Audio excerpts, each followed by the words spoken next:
भयानक संतापजनक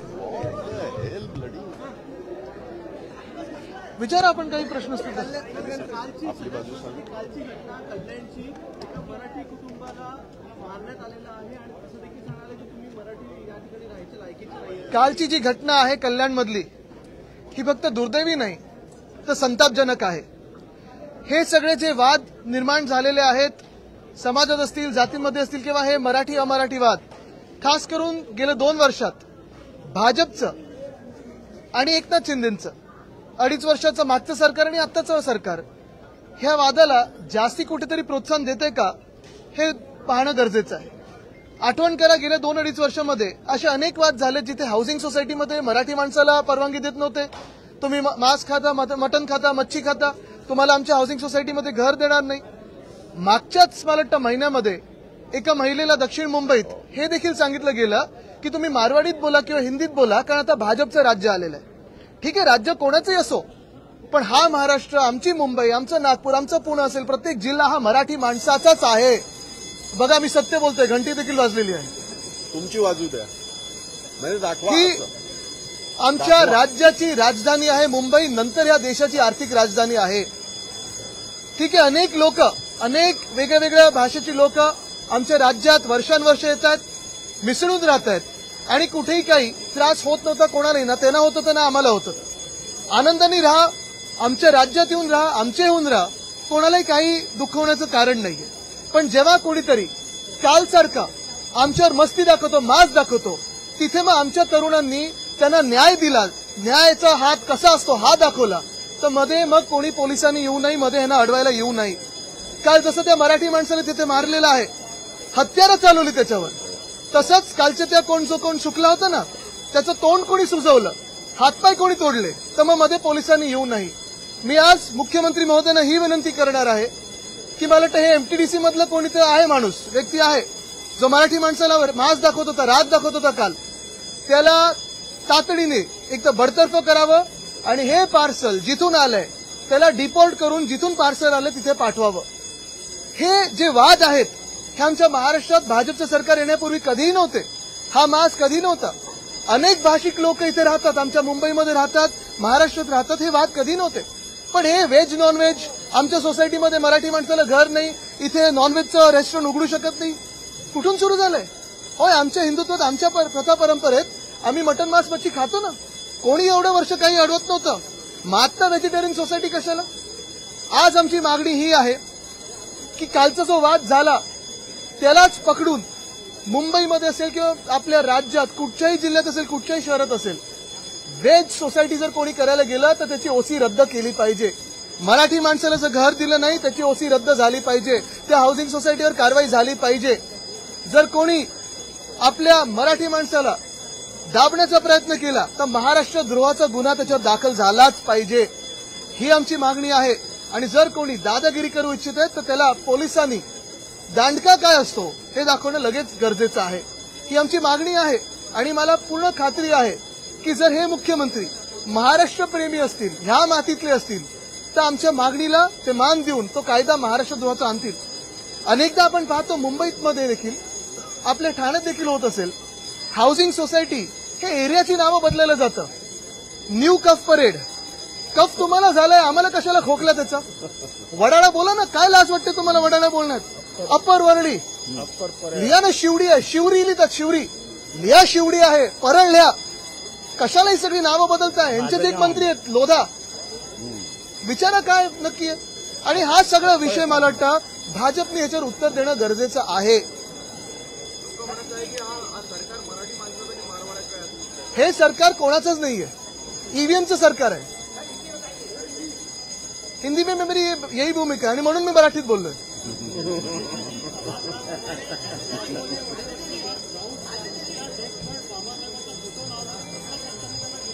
बघा हेच आम्ही सांगतोय भाजपला डॉक्टर बाबासाहेब आंबेडकरांबद्दल महामानवबद्दल ज्यांनी संविधान दिलं करोडो लोकांना न्याय दिला अधिकार दिले आवाज दिला त्यांच्याबद्दल मनात राग आहे. महामानव डॉक्टर बाबासाहेब आंबेडकर राष्ट्रपुरुष आहेत ना. आम्ही विधानभवनात त्यांचा फोटो घेऊन जाऊ शकतो आमच्या हृदयात पण आहेत. चुकीचं काय स्थगन करण्याचं तहकूब करण्याची गरज काय होती. एवढा राग कशासाठी त्यांच्या मनामध्ये. आणि ह्याच्याबद्दल मला बोलायचं आहे हे जे बोललं जातं ना की डॉक्टर बाबासाहेब आंबेडकर आणि काँग्रेसचा काय हे होता, आज मी एक मोठा खुलासा करतोय. 9 डिसेंबर 1946 साली कॉन्स्टिट्युएंट असेंब्लीचा निर्माण झाला. बाबासाहेब आंबेडकर हे बेंगॉलमधून आले होते. रघुनाथ मंडल नावाच्या माणसाने राजीनामा दिल्यानंतर कॉन्स्टिट्युएंट असेंब्लीमध्ये ईस्ट पाकिस्तानमधनं कॉन्स्टिट्युएंट असेंब्लीमध्ये आले. स्वातंत्र्याच्या वेळेस पार्टिशन झालं आणि डॉक्टर बाबासाहेब आंबेडकर सरांची जी हे होती मतदारसंघ होता तो पाकिस्तानात गेला. त्यामुळे मतदारसंघच नव्हता बाबासाहेबांना.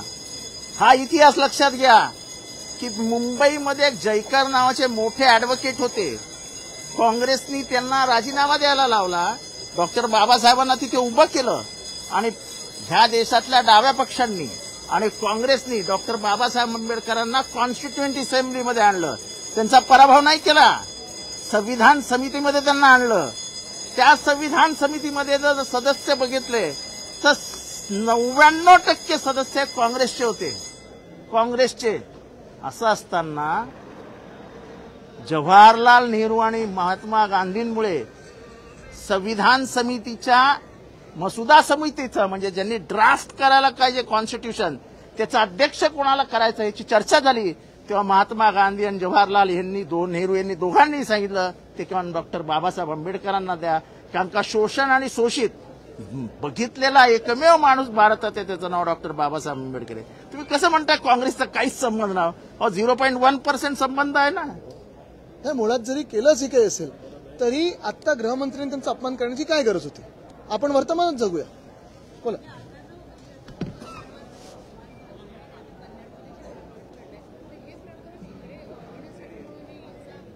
मला वाटतं हे वळवण्यासाठी वगैरे नाहीये. तो जो कालचा वाद होता आपण पाहताय भाजपचं राज्य म्हणजे गेल्या 2-2.5 वर्षात मिंदेंचं राज्य, मख्ख चेहरा घेऊन जे मुख्यमंत्री झाले होते त्यांचं राज्य आणि आज भाजपचं राज्य, ईव्हीएमचं राज्य, ह्या दोघांमध्ये मराठी द्वेष किती आहे, महाराष्ट्र द्वेष किती आहे आपलं दिसतंय. साधारणपणे व्हेज नॉनव्हेज हा वाद कधीपासून जास्ती व्हायला लागला? गेल्या 2-2.5 वर्षांमध्ये. कशाला कुठच्या सोसायटीमध्ये व्हेज नॉनव्हेज वाद व्हायला पाहिजे? अनेक वर्ष अनेक भाषिक लोक, अनेक धर्माचे लोक, अनेक जातीचे लोक एकत्र राहतात मुंबईमध्ये. कधी हा वाद नव्हता. जे काही होतं ते आपापल्या घरी होतं. पण कोणाचं तरी प्रथा परंपरा, आमच्या प्रथा परंपरा आमच्या हिंदू धर्मातल्या त्यांच्या काही वेगळे असतील, त्यांच्या मान्यता वेगळे असतील, ते व्हेज असतील, आम्ही नॉनव्हेज असू. हा वाद होण्याचे कारणच काय? मटन मांस खाता म्हणून तुम्ही काय घाणेरडे झालात, अमुक झालात, तमुक झालात. हा जो द्वेष आहे त्यांच्या मनामध्ये, मी पुन्हा एकदा सांगतो, ह्या मुख्यमंत्र्यांनी देवेंद्र फडणवीस साहेबांनी जे ते पार्सल आहे त्या पार्सलला उचलून जिथून आलं तिथे डिपोर्ट केलं पाहिजे. पण त्याच्या आधी त्याला जेल काय हे दाखवणं गरजेचं आहे. महाराष्ट्र द्रोहाचा गुन्हा झाला पाहिजे. दुसरं म्हणजे जे कोणी बिल्डर मुंबईमधली नावं बदलू इच्छित आहेत, अपर वळी करतात, कोणी न्यू कफ परेड करतंय, कोणी काय अजून करतंय, शिवडी करतंय, अप्पर ठाणा केलेलं आहे. म्हणा ना, परळ म्हणा, शिवडी म्हणा, वडाळा म्हणा. वरळीतून मी स्वतः आहे, मला अभिमान आहे वरळीचा. पण जे आमची मराठी नावं आहेत ती बदलू नका आणि जे कोणी करत असतील त्या बिल्डरांना देखील जेलमध्ये टाकल्याशिवाय थांबू नका. कारण हा राग इथून सुरू होतो. एक टेस्ट केस असते, चला नाव बदलून बघूया, प्रोजेक्टचं नाव बदलून बघूया.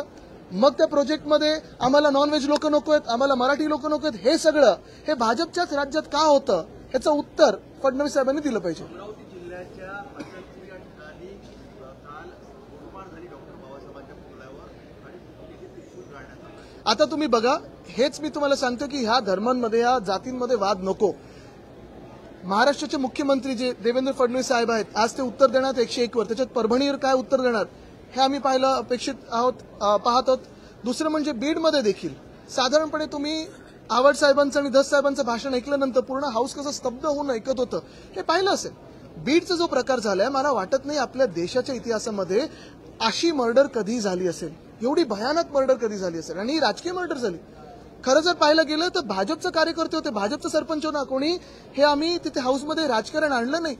पण भाजपच्या कार्यकर्त्याला देखील भाजपच्याच राज्यामध्ये न्याय मिळेल का? ज्या मंत्र्यावर आरोप झालेत त्या मंत्र्याला बाजूला केलं जाईल का? फडणवीस साहेबांनी अनेक भाषणं विरोधी पक्ष नेता म्हणून अप्रतिम केली, पोटापासून केली, त्यांच्या मनापासून केली. पण तेच आज मी फडणवीस साहेबांना अपील करत आहे की फडणवीस साहेब, आज भाषण तुम्ही विरोधी पक्षाच्या बाकावर न द्या आणि निर्णय मुख्यमंत्री म्हणून द्या. तो निर्णय आम्हाला अपेक्षित आहे.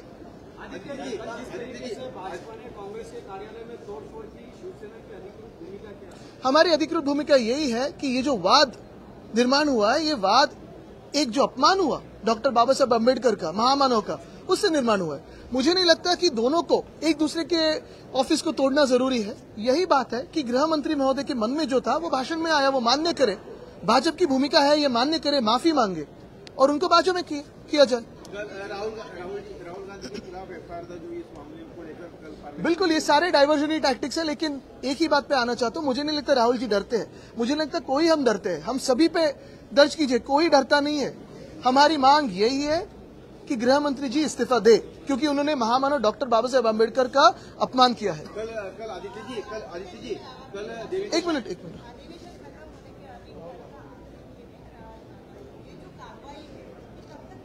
ये कार्रवाई अभी हम तो अभिषेक आज ही कर रहे हैं, लेकिन अधिवेशन कल खत्म हो रहा है। अगर आप देखें तो मंत्रियों को अपने पोर्टफोलियोज भी पता नहीं है कैसी चल रही सरकार। अगर अभी से ऐसे झगड़े हैं, जो एक डीसीएम है वो मांग रहे हैं हमें नगर विकास दीजिए, हाउसिंग दीजिए, एमएसआरडीसी दीजिए, ये स्वार्थी क्यों बन रहे लोग? जनता की सेवा करें, हुआ है ना आपका 2.5 साल मुख्यमंत्री करके। आदित्य जी कल देवेंद्र जी ने एक मुद्दा उपस्थित किया भाषण में, कहा कि भारत जोड़ो में नक्सली संगठन जो है वो उसमें शामिल थे और काठमांडू में अभी हाल ही में 15 नवंबर को बैठक हुई। देखिए मैं आपको एक बात स्पष्ट करना चाहता हूँ, वो ना कांग्रेस पे इल्जाम लगा रहे थे, ना राष्ट्रवादी पे लगा रहे थे, ना किसी पे लगा रहे थे, ना भारत जोड़ो पे लगा रहे थे। वो यही कहना चाहते थे कि पिछले 10 सालों में हो या पिछले 2.5 सालों में हो, केंद्रीय गृह मंत्रालय जो है वो फेलियर हुआ है। क्योंकि अगर ये इतने सारे टेररिस्ट हमारे देश में ऑपरेट कर रहे हैं, बाहर देश में ऑपरेट कर रहे हैं और इनको जानकारी है लेकिन केंद्र के गृह मंत्री को नहीं है, तो इनका आरोप सीधा सीधा केंद्र के गृह मंत्री पे है, ना भारत जोड़ो पे, ना किसी पे है।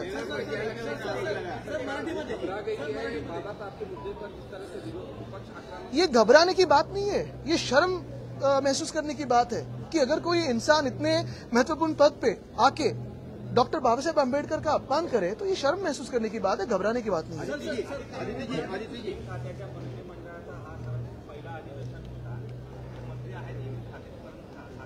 नुसतं खातायत, बाकी काही नाही। हेच तुम्ही विचार करा ना, आतापासून असा स्वार्थीपणा आहे जे बघा, एक सीएम 2 डीसीएम, त्याच्यात एक डीसीएम दादा आहेत, दुसरे डीसीएम जे घटनाबाह्य मुख्यमंत्री किंवा मुख्यमंत्री, चेहरा तसाच असतो सदैव, ते एवढं स्वार्थीपणा आहे की गृहनिर्माण पण आम्हाला पाहिजे, नगर विकास पण आम्हाला पाहिजे, एमएसआरडीसी पण आम्हाला पाहिजे। हा स्वार्थीपणा कशाला आहे? झालंय ना, सरकार बनलंय ना, जे काही खातं मिळतंय काम तर करून दाखवा ना, चांगलं काहीतरी करून दाखवा, लोकांची सेवा करा। काठमांडू संदर्भात काय वाटतं? अहो बघा, काल जे सांगितलं ना की एवढे अतिरेकी देशात फिरतायत आणि एवढे फ्रंटल ऑर्गनायझेशन आहेत, मुख्यमंत्री महोदयांचं जर तुम्ही खरोखर भाषण जर नीट ऐकलं, कारण मी परत ऐकलं, कारण एवढं डेंजरस लोक जर आपल्यामध्ये फिरत असतील, त्यांचं म्हणणं स्पष्ट आहे की केंद्रीय गृहमंत्री हे फेलियर आहेत। धन्यवाद।